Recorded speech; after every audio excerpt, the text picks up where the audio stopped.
Dear viewers, once again welcome to my YouTube channel chemicals. और उम्मीद करता हूं कि आप लोगों ने लास्ट वीडियो देखा होगा और उसमें काफी कुछ चीजें आप लोगों को क्लियर होंगी।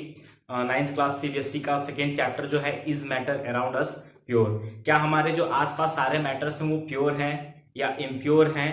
तो मोस्टली आप लोग कुछ हद तक प्योर और इम्प्योर के बीच में डिफरेंसेस आप लोगों ने जान रखा है। लास्ट वीडियो में हमने बात की थी केमिस्ट्री में जो एलिमेंट्स हैं, कंपाउंड्स हैं, मिक्सर्स हैं, इनके बारे में। इनका हम लोगों ने कंपैरेटिव स्टडीज भी हम लोगों ने किया था। और आज के इस वीडियो में हम बेसिकली बात करेंगे मिक्सर्स के बारे में, होमोजीनियस मिक्सर्स के बारे में, हेट्रोजीनियस मिक्सर्स के बारे में, एंड देन आफ्टर उनका एक हम लोग कंपैरेटिव स्टडी करने वाले हैं। ओके, तो हम स्टार्ट करने जा रहे हैं आज का जो हमारा ये वीडियो है, ये जो सेशन है उसके बारे में कि मिक्सर्स को फर्दर हम लोगों ने क्लासिफाई किया है।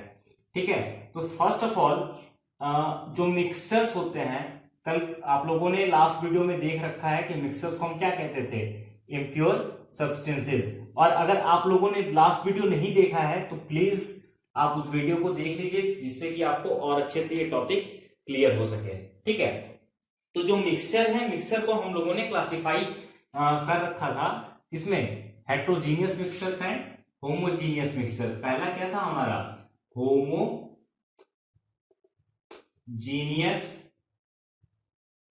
Mixture, and the second one is what, heterogeneous mixture. Right, अब देखिए होमोजीनियस मिक्सचर और हेट्रोजीनियस मिक्सचर दो तरीके से मिक्सचर को हम लोगों ने क्लासिफाई कर दिया। ठीक है, अब अगर हम बात करें कि हमारा जो होमोजीनियस मिक्सचर होता है वो क्या है। ठीक है, तो होमोजीनियस, होमो का मतलब क्या, होमो का मतलब होता है सिंगल, ओके, जीनियस मतलब फेज। ठीक, यानी वैसा मिक्सचर जिसमें क्या हो, सिर्फ और सिर्फ सिंगल फेज ही दिखाई दो। ठीक है, जैसे अगर हम बात करते हैं मान लीजिए सॉल्ट सॉल्यूशन की, ठीक, या शुगर सॉल्यूशन की अगर बात करते हैं, तो अगर सॉल्ट इन वाटर की हम बात करें, आप लोगों ने एक वाटर ले रखा है एक ग्लास में, और इसमें आप क्या करें, इसमें आप सॉल्ट या शुगर जो कुछ भी है आप इसमें मिक्सअप कर रहे हैं। राइट, तो इसमें क्या देखेंगे आप, इसमें आप देखेंगे कि आपको सिर्फ और सिर्फ क्या दिखेगा, सिंगल फेज दिखेगा। ठीक है, ऐसा नहीं होगा कि इसमें आपको सॉल्ट भी दिखे, इसमें आपको वाटर भी दिखे। ठीक है, इसमें सिर्फ और सिर्फ एक ही फेज दिखेगा। तो ऐसा मिक्सचर क्या कहलाएगा, ऐसा मिक्सचर कहलाएगा होमोजीनियस मिक्सचर। ठीक है, यानी यूनिफॉर्म कंपोजिशन थ्रू आउट आपको दिखेगा। ठीक है, पूरे इस सिस्टम में आपको एक यूनिफॉर्म कंपोजिशन दिखेगा। अगर हम बात करें हेट्रोजीनियस की, तो हेट्रोजीनियस मिक्सचर क्या होता है, वैसा मिक्सचर्स जिसमें दो या दो से ज्यादा, टू और मोर फेज आपको देखने को मिले। राइट, टू और मोर फेज। जैसे क्या हो जाएगा, जैसे अगर हम मान लीजिए एक बात करते हैं सैंड इन वाटर के। ठीक, वाटर में हमने क्या किया, सैंड को हमने डाल दिया। ठीक है, इसमें हम क्या किए, बालू को वाटर में डाल दिए। ठीक है, तो आप देख पा रहे होंगे कि आपका जो सैंड होता है, सैंड इसके जो निचला सरफेस होता है बॉटम पे जाके वो क्या होगा, बैठ जाएगा, और आपका वाटर उस पर क्या होगा, फ्लोट करेगा। राइट, तो यहां पे आपको दो फेज दिख रहा है, एक वाटर का और दूसरा सैंड का। तो इस टाइप के जो मिक्सचर्स होंगे वो मिक्सचर्स क्या कहलाएंगे, heterogeneous mixtures. Right, second example आपका क्या हो जाएगा, ऑयल इन वाटर। देखे भी होंगे आप सभी इसको घर पे कई बार। ठीक है, तो ये क्या हो जाएगा, हेट्रोजीनियस मिक्सचर्स कहलाएगा, और ये क्या हो जाएगा, होमोजीनियस मिक्सचर्स। तो बेसिकली होमोजीनियस मिक्सचर क्या हो गया, होमोजीनियस मिक्सचर आपका हो गया कि वैसा मिक्सचर जिसमें through out the system uniform composition होता है, और हेट्रोजीनियस मिक्सचर में क्या होगा, आपका नॉन यूनिफॉर्म कंपोजिशन होता है। क्लियर। अब अगर हम बात करें एक और इसके बीच जो डिफरेंसेस है उसकी, कि जो हमारे होमोजीनियस मिक्सचर्स होते हैं इनके जो पार्टिकल्स होते हैं, ठीक है, होमोजीनियस मिक्सचर्स के जो पार्टिकल्स होते हैं they are not visible through naked eyes. Right, यानी कहने का मतलब ये है कि जो होमोजीनियस मिक्सचर्स होते हैं उनके पार्टिकल्स को हम अपनी आंखों से, नग्न आंखों से हम नहीं देख पाते हैं, व्हाइल एज अगर हम बात करें हेट्रोजीनियस मिक्सचर्स की, तो इसको हम क्या करते हैं, can be seen through naked eyes. आप देख भी पा रहे होंगे, आप देख भी पा रहे होंगे कि जो जब आप सॉल्यूशन एक आप कोलाइडल सॉल्यूशन लेते हैं सैंड एंड वाटर का, तो उसमें आपको सैंड क्या होता है, दिख जाता है, और वाटर भी दिखता है। लेकिन अगर बात करें सॉल्ट सॉल्यूशन की या शुगर सॉल्यूशन की, तो होमोजेनियस मिक्सचर में जब सॉल्ट सॉल्यूशन या शुगर सॉल्यूशन लेते हैं आप, तो वहां पे आपको सॉल्ट के पार्टिकल्स नहीं दिखाई देते हैं। ठीक है, तो क्या हो जाएगा, होमोजेनियस मिक्सचर्स में particles not visible through naked eyes, and heterogeneous mixtures में क्या हो जाएगा कि the particles of heterogeneous mixtures can be seen through naked eyes, right.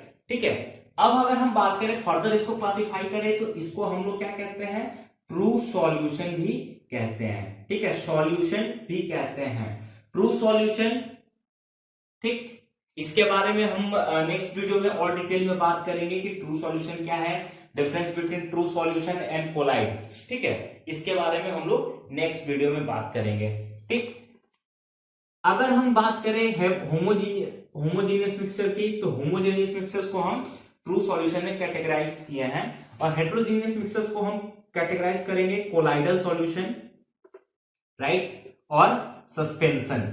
यानी जो हमारा हेट्रोजीनियस मिक्सचर है वो हमारे दो टाइप्स के होते हैं, कोलाइडल सॉल्यूशन और हमारा सस्पेंशन। अब इन तीनों का हम कंपैरेटिव स्टडीज करेंगे on the basis of size.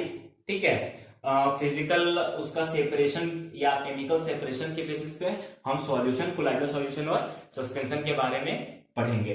ठीक है, अब अगर हम बात करें ट्रू सॉल्यूशन, कोलाइडल और सस्पेंशन की, तो एग्जांपल सबसे पहले हम लोग जानेंगे कि क्या है, एग्जांपल क्या है हमारा। तो ट्रू सॉल्यूशन का जो एग्जांपल है, वो एग्जांपल में हम ले सकते हैं, जैसे हमारा कोई भी सॉल्ट सॉल्यूशन है या हमारा जो शुगर सॉल्यूशन है, उसको हम ये कह सकते हैं कि वो हमारा ट्रू सॉल्यूशन है। फिर अगर हम बात करें हमारे कोलाइडल सॉल्यूशन की, तो आप लोग कोलाइडल सॉल्यूशन पढ़ चुके हैं कि ये क्या है, एक हेट्रोजीनियस है। तो हेट्रोजीनियस मिक्सचर है, तो इसमें हमारा क्या आ जाएगा, मिल्क आ जाएगा। ठीक है, मडी वाटर आ जाएगा, या यू कह ले मड आ जाएगा। ठीक है, मडी वाटर आ जाएगा, राइट। और अगर हम बात करें सस्पेंशन की, तो सस्पेंशन में जो हमारा एग्जांपल होगा, ये एग्जांपल हो जाएगा हमारा सैंड इन वाटर। ठीक है, तो अब एग्जांपल्स आप लोग को पता चल गया कि क्या क्या एग्जांपल्स हैं इसके। ठीक है, अब इसके बेसिस पे हम लोग इसको कंपैरेटिवली स्टडी करेंगे। तो सबसे पहली चीज ये है कि अगर हम बात करें ट्रू सॉल्यूशन की, तो ट्रू सॉल्यूशन की जो साइज होती है, ये जो साइज होती है ऑलमोस्ट 0.1 से लेकर के आपका 1 नैनोमीटर के अप्रॉक्स होता है। ठीक है, 0.1 टू 1 नैनोमीटर अप्रॉक्स होता है। आपको बता दें कि जो 1 नैनोमीटर होता है, 1 नैनोमीटर में आपके 10⁻⁹ मीटर होता है, राइट। यानी कि आप देख पा रहे होंगे कि जो हमारा जो ट्रू सॉल्यूशन होता है, ये ट्रू सॉल्यूशन के जो पार्टिकल्स हैं काफी छोटे होते हैं, जो कि हमारे नेकेड आई से नहीं दिख पाते हैं। ठीक है, अरे आप खुद इमेजिन करो ना कि जैसे हमारा कोई एक सॉल्ट सॉल्यूशन है मान लेते हैं, ठीक है, या शुगर सॉल्यूशन है, तो जब भी ये वाटर में सॉल्ट को अगर हम डिसॉल्व करते हैं, मान लीजिए हमारा एक वाटर कंटेनर है, ठीक है, इसमें हमने क्या किया, सॉल्ट को मिला दिया। ठीक, सॉल्ट अगर इसमें डिसॉल्व हो रहा है, ठीक है, तो सॉल्ट जब डिसॉल्व हो रहा है, तो जो वाटर के पार्टिकल्स हैं, ठीक है, इस वाटर के पार्टिकल्स के बीच इतना स्पेस रह रहा है कि उस स्पेस में जाके ये सॉल्ट क्या हो रहा है, ये सॉल्ट जाके उस स्पेस में फिक्स हो जा रहा है, बैठ जा रहा है। ठीक है, यानी इतना छोटा स्पेस है इसका, आपका ट्रू सॉल्यूशन का जो साइज है इतना छोटा है, राइट। तो कोई भी सॉल्वेंट की अगर पार्टिकल साइज की बात करें, किसी भी सॉल्वेंट के पार्टिकल की साइज के ट्रू सॉल्यूशन में, तो वो 0.1 टू 1 नैनोमीटर होता है।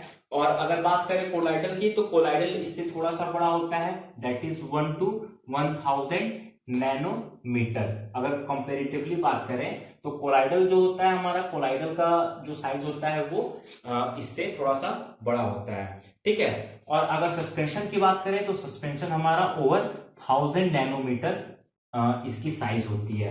ठीक है, अब अगर हम बात करते हैं नेक्स्ट जो हमारा कंपैरेटिवली स्टडीज कर रहे हैं, नेक्स्ट टर्म होगा हमारा कि पार्टिकल्स, ट्रू सॉल्यूशन के जो पार्टिकल्स हैं वो क्या होते हैं, वो सेटल हो जाते हैं इजली, ठीक है, सॉरी सेटल नहीं होते हैं, that means particles don't settle down, ठीक है।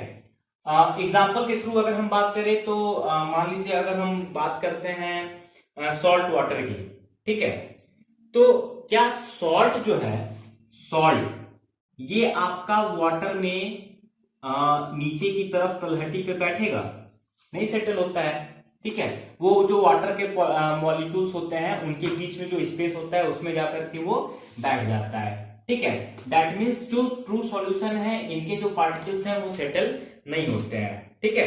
लेकिन अगर हम बात करें कोलाइडल की, तो कोलाइडल के जो पार्टिकल्स हैं सेटल होते हैं, लेकिन कब सेटल होंगे, ऑन सेंट्रीफ्यूगेशन।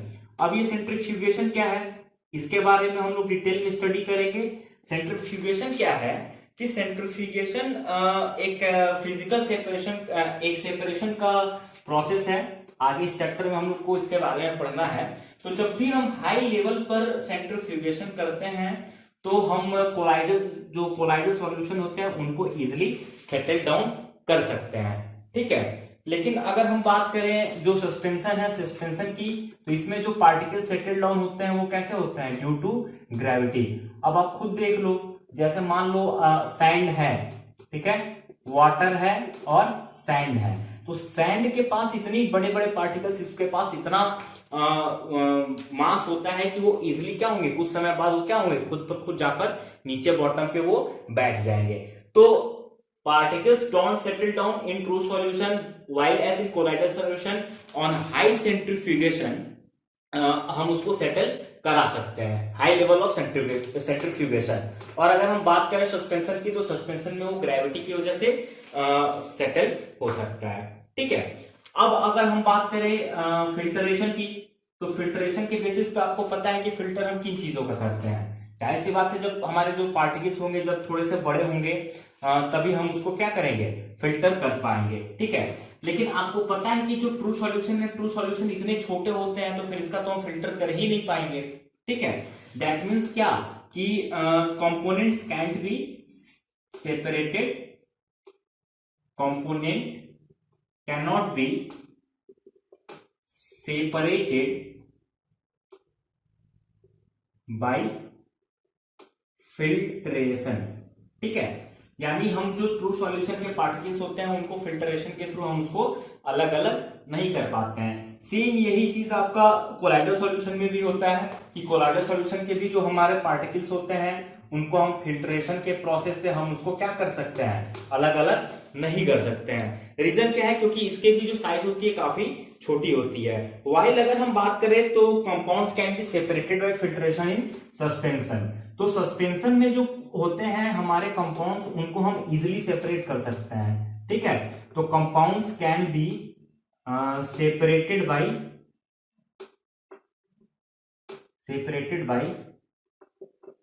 Filtration, right. अब देखिए एक चीज और यहां पर समझिएगा कि जो हमारे ट्रू सॉल्यूशंस हैं, ट्रू सॉल्यूशंस में जो हमारी लाइट है वो स्कैटर नहीं होती है। तो डोंट स्कैटर लाइट, ठीक है। कभी भी अगर हम एक ट्रू सॉल्यूशन की बात करें तो ट्रू सॉल्यूशन में जो हमारी लाइट रेज होंगी, जो लाइट्स जाती हैं, अगर एक हम सॉल्यूशन ले लें, ट्रू सॉल्यूशन ले लें, अगर ये हमारा ट्रू सॉल्यूशन है और इधर से अगर हम लाइट इस पे हम पास कराते हैं तो ये लाइट हमारी क्या होगी, ये लाइट हमारी स्कैटर नहीं होगी, राइट। ये हमारा स्कैटर नहीं होगा, बिखरेगा नहीं, ठीक है। अब अगर हम बात करें कोलाइडल सॉल्यूशन में तो ये क्या होगा, स्कैटर होगा, ठीक है। स्कैटरिंग ऑफ लाइट यहां पे होगा, जिसको हम लोग क्या कहते हैं, टिंडल इफेक्ट भी कहते हैं, टिंडल इफेक्ट भी कहते हैं। टिंडल इफेक्ट क्या होता है, जैसे मान लीजिए कोई होल है, राइट, ठीक है। यहां से अगर लाइट रेज गई, अगर मान लीजिए कोई होल है और इस होल से हमारी लाइट रेज अगर इधर आती है, ठीक है, तो इस मीडियम में ये जो रास्ता है इसमें काफी सारे हमारे क्या होंगे, डस्ट पार्टिकल्स होंगे, ठीक, काफी सारे डस्ट पार्टिकल्स होंगे। और उन डस्ट पार्टिकल्स के कारण जो हमारी लाइट रेज होती है वो लाइट रेज क्या होगी, वो लाइट रेज हमारी स्कैटरिंग होगी। तो यही स्कैटरिंग ऑफ जो लाइट हमारा है यही क्या कहलाता है, टिंडल इफेक्ट। तो Tyndall effect can be seen in colloidal solution, while as suspension की अगर बात करें तो इसमें भी हमारा क्या होगा, स्कैटरिंग ऑफ लाइट ऑब्जर्व होगा। ठीक है, ये हमारा ट्रू सॉल्यूशन, कोलाइडल सॉल्यूशन और सस्पेंशन था। हालांकि कोलाइडल सॉल्यूशन की अगर हम बात करें तो ये दिखता तो टोटली आपका होमोजीनियस की तरह है, बट ये होमोजीनियस मिक्सचर्स नहीं होता है, इसको हम लोग कंसीडर करते हैं हेट्रोजीनियस मिक्सचर में। ओके, अब थोड़ा सा अगर हम बात करें सॉल्यूट, सॉल्वेंट, डिस्पर्स फेज और डिस्पर्स मीडियम की, तो वो क्या है उस चीज को समझिएगा। ठीक है, अभी तक आपने देखा कि जो भी ट्रू सॉल्यूशंस थे, कोलाइड्स थे या सस्पेंशंस थे, उसमें कुछ पार्टिकल्स मिक्स होते थे किसी मीडियम में। ठीक है, तो अगर हम ट्रू सॉल्यूशन की बात करें तो ट्रू सॉल्यूशन में जो पार्टिकल्स हम मिक्स करते हैं किसी मीडियम में, तो जो पार्टिकल हम मिक्स करते हैं उसको हम क्या बोलेंगे, उसको हम सॉल्यूट बोलेंगे। और जिस मीडियम में मिक्स करेंगे उसको हम क्या बोलेंगे, उसको हम लोग कहेंगे सॉल्वेंट। ठीक है, that means solute is the substances which is present in small quantity in a mixtures, right. अगर हम बात करें मान लीजिए शुगर सॉल्यूशन की, तो ये हमारा ट्रू सॉल्यूशन है। ठीक है, तो शुगर सॉल्यूशन में शुगर को हम मिक्स कर रहे हैं, दैट मीन्स पार्टिकल क्या है हमारा, शुगर है, तो शुगर क्या कहलाएगा, शुगर हमारा सॉल्यूट कहलाएगा, राइट। अब अगर हम बात करें जो हमारा मीडियम है, शुगर को हम किस में हम डिसॉल्व करा रहे हैं, तो वो हम वाटर ले रहे हैं, राइट। तो वाटर ले रहे हैं, दैट मीन्स ये कि वाटर हमारा क्या हो जाएगा, वाटर हमारा हो जाएगा सॉल्वेंट। ओके, अब नेक्स्ट हम बात करते हैं कोलाइडल सॉल्यूशन में। ये भी ठीक उसी तरीके से है, जहाँ पे हम ट्रू सॉल्यूशन में सॉल्यूट बोलते थे, तो कोलाइडल सॉल्यूशन अगर होगा तो उसमें हम उसको डिस्पर्स फेज कहेंगे, राइट। अगर हम बात करें डिस्पर्सिंग मीडियम की, तो जैसे सॉल्वेंट था, ठीक है, वो मीडियम, ठीक वही हम कोलाइडल सॉल्यूशन की अगर बात करें तो उसमें हमारा वो डिस्पर्सिंग मीडियम कहलाएगा। और अगर सस्पेंशन की बात करें तो सस्पेंशन में मीडियम मीडियम ही होगा, और जो हमारा स्मॉल पार्टिकल्स होंगे जो कि स्मॉल अमाउंट में प्रेजेंट होते हैं, उसको हम लोग सस्पेंडेड पार्टिकल्स कहेंगे। ये हमारा सस्पेंशन में हो गया, क्लियर। नेक्स्ट हम बात करेंगे टाइप्स ऑफ कोलाइड्स की या कोलाइडल डिस्पर्सन की। तो ज़रूरी नहीं है कि जो मीडियम हमारा है वो ऑलवेज लिक्विड हो, सॉल्वेंट या डिस्पर्सिंग मीडियम हो, वो सॉलिड भी हो सकता है और गैस भी हो सकता है, राइट। तो इस बेसिस पर कोलाइड्स के टाइप्स हो जाएंगे, जिसको हम लोग कोलाइडल डिस्पर्सन भी कहते हैं। जैसे कि अभी हमने कोलाइड्स के एग्जांपल्स में देखा है कि नॉर्मली मडी वाटर के साथ, कि जो मड वाटर होता है हमारा, उसमें जो हमारा डिस्पर्सिंग मीडियम होता है वो क्या है, वो हमारा वाटर है, राइट। अब उसमें मिट्टी मिला हुआ है, सॉइल, ठीक है। तो हम ये कह सकते हैं कि जो डिस्पर्स्ड फेज्ड है वो सॉलिड है, जैसे कि हमारा मिट्टी, और जो मीडियम है वो क्या है, लिक्विड है, वाटर, ठीक है। तो ये सॉलिड इन लिक्विड का एग्जाम्पल हो गया, ठीक है। तो इस कोलाइड्स को हम क्या कहेंगे, इस कोलाइड को हम कहेंगे sol, solid in liquid that is sol, ठीक है। अब ऐसा भी हो सकता है कि सॉलिड इन सॉलिड हो, that means solid dispersing phase भी हो और डिस्पर्स्ड मीडियम भी हो, राइट। तो सॉलिड इन सॉलिड की अगर हम बात करें तो सॉलिड इन सॉलिड का हम क्या कहेंगे, सॉलिड सोल कहेंगे, ठीक है। इसका एग्जांपल्स आप चार्ट में देख पा रहे होंगे कि इसका एग्जांपल क्या है, आपका जेम स्टोन्स है, पल्स है, ठीक है। No solid is mixed in gas, like हर किसी व्हीकल में आप देख पा रहे होंगे जो धुआं निकलता होता है, that is what, carbon particles, okay. और वो कहाँ मिक्स हो रहा है, वो एयर में, हवा में मिक्स हो रहा है।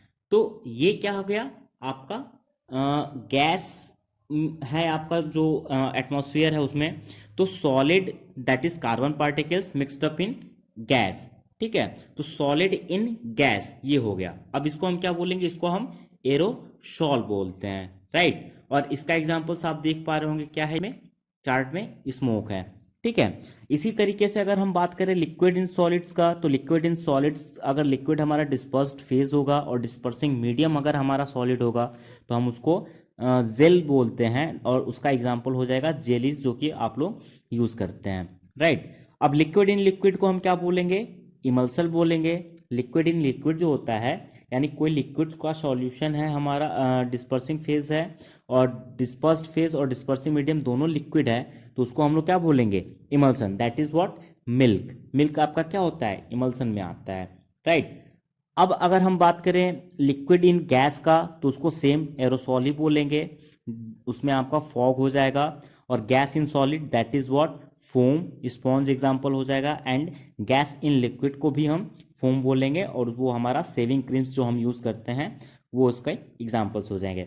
अब एक चीज़ यहाँ पर जानना ही बहुत ज़रूरी है कि जब भी डिस्पर्सन मीडियम आपका गैस होगा, राइट, डिस्पर्सन मीडियम जब भी आपका गैस होगा किसी भी कोलाइड्स में, तो जो सॉल्यूशन होगा वो solution is always what, aerosol. उस सॉल्यूशन को हम ऑलवेज नेम क्या करेंगे, एरोसॉल बोलेंगे, राइट। और जब भी जो डिस्पर्सन मीडियम होगा वो लिक्विड होगा, ठीक है, उसको हम सॉल बोलेंगे, right. That means when the dispersion medium is liquid then the colloidal dispersion is known as sol, right. And sol, now sols can further be classified into different types depending upon the liquid used, right. अगर हम souls में जैसे liquid जो है हमारा dispersion medium में अगर water होता है, ठीक है, if the liquid used is water, तो हम उस सॉल्यूशन को हाइड्रोसॉल कहेंगे या एक्वासॉल कहेंगे, ठीक है। और अगर डिस्पर्सन मीडियम हमारा जो लिक्विड है उसमें हम वाटर यूज ना करके बेंजीन यूज करते हैं तो उसको हम बेंजोसॉल कहेंगे। और इंस्टेड ऑफ यूजिंग वाटर और benzene if you used alcohol then that solution is known as alcosol, right. And if we use any organic compound in dispersion medium instead of water, benzene or alcohol, then that solution is known as what? Organosol. Okay. So guys, hope so कि आपको ये video पसंद आया हो, और जो भी आपको डाउट्स होंगे let me know through comment box, and see you soon by taking the next part of this is matter around us pure। उसमें मैं आपको कवर करूँगा separation of components of mixture, and जो भी आपको सैचुरेटेड सॉल्यूशंस और unsaturated solutions के थोड़े से इसमें पार्ट्स बच गए हैं उसको मैं नेक्स्ट वीडियो में कवर करूँगा।